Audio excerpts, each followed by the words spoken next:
दीक्षा लेना क्यों जरूरी है? क्यों जरूरी है? ठीक है, यज्ञ में दीक्षा नहीं लेंगे तो यजमान कहे जाएंगे क्या? दीक्षित हुए बिना शिक्षित नहीं होंगे, शिक्षित हुए बिना लौकिक पारलौकिक उत्कर्ष करने में समर्थ नहीं होंगे, परमात्मा की प्राप्ति से विमुखी रहेंगे आगे। नारायण, एक महिला आई थी परसों लगभग यहाँ बैठी थी, उसने कहा कि योग्य गुरु तो आजकल है ही नहीं। तो हमने कहा अहंकार की पराकाष्ठा है, तुम अपने को इतने योग्य मानती हो कि तुम्हारे गुरु होने योग्य विश्व में कोई है ही नहीं। दीक्षा, यज्ञ में दीक्षा नहीं लेंगे तो यज्ञ होगा? दीक्षित व्यक्ति जो यज्ञ में होता है, यजमान दीक्षित होगा तब तो यज्ञ करेगा। दीक्षा के बिना शिक्षा नहीं, शिक्षा के बिना लौकिक पारलौकिक उत्कर्ष नहीं, परमात्मा की प्राप्ति नहीं।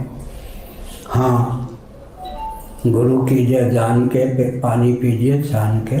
और जो पूर्व जन्म में ही गुरु कर चुके, जैसे भरत जी, उपदेश उनको प्राप्त हो गया, वामदेव महर्षि, तो माँ के घर में ही ज्ञान हो गया, जन्म लेने के बाद ही ज्ञान हो गया। पूर्व जन्म के गुरु ने हमको उपदेश दे दिया था, प्रारब्ध के कारण उनको जन्म हो गया। वो दीक्षित ना भी हो तो काम चल जाता है, नहीं तो लभते पौर्व देहिकम। दीक्षा के बिना शिक्षा नहीं। क्यों? नियम है, पुत्र या शिष्य ही ज्ञान विज्ञान में अधिकृत हैं, तीसरे को ज्ञान नहीं मिलना चाहिए। शास्त्र की मर्यादा, पुत्र या शिष्य ही ज्ञान विज्ञान में अधिकृत होते हैं। जो पुत्र नहीं और शिष्य नहीं, वो ज्ञान विज्ञान नहीं प्राप्त कर सकता।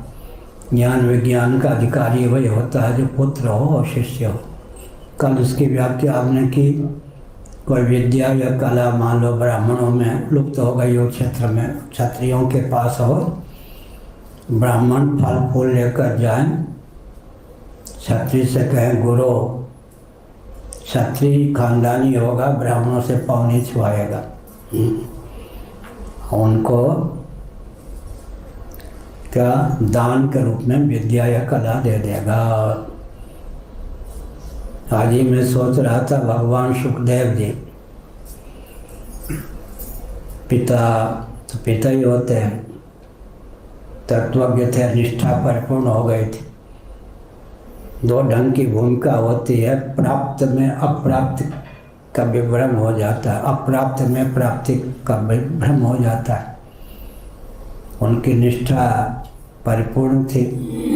पिताजी कहते थे बस यही पराकाष्ठा का ज्ञान विज्ञान है जो तुमको हमसे सुलभ हुआ, फिर भी हो क्या पता।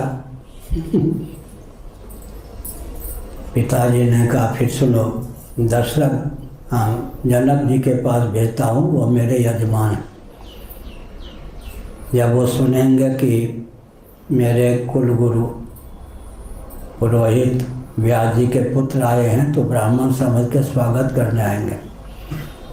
पहले से कहलवा देना मैं जिज्ञास होकर आया हूँ, पूजा लेने के लिए नहीं।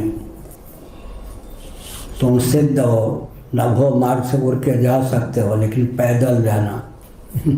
व्यास वन कहाँ है? बद्रीनाथ से भी ऊपर, उधर, वहाँ से पैदल आए और जनक जी को कहलवा दिया मैं आपके यहाँ ब्राह्मण होकर भी आया हूँ सीखने के लिए। तो उन्होंने कहा ठीक है, ब्राह्मण ही होकर आते तो खूब हम अगवानी करते। तो परीक्षा ली, कहीं भी सौंदर्य माधुर्य आदि में अटकन भटकन लटकन तो नहीं है। परीक्षा पर्याप्त ली। उसके बाद उन्होंने कहा कि जो तुम्हारे पिता ने ज्ञान दिया, जो तुम्हारी निष्ठा है परिपूर्ण है, उस पर मैं मोहर लगाता हूँ। इससे अतीत, इससे बढ़कर कोई और भूमिका नहीं है। निश्चय हो गया। और कोई प्रश्न? हाँ, और क्या?